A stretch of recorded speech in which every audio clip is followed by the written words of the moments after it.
ادعا دارند که پدر یعقوب لیث رویگری ساده بوده، اما نویسنده تاریخ سیستان یعقوب رو از بزرگزادگان و از نسب خسرو انوشیروان میدونسته که بعد از 55 واسطه به کیومرث میرسیده که از کیانیان و مادها به حساب میومده.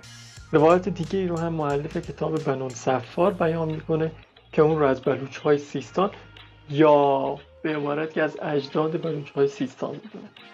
همچنین مؤلف کتاب کردگارنامه اینطور میگه که یعقوب از بلوچ‌های پارتی که از نژاد ماد بودن و خودشون رو به کیانی ها نسبت میدادن.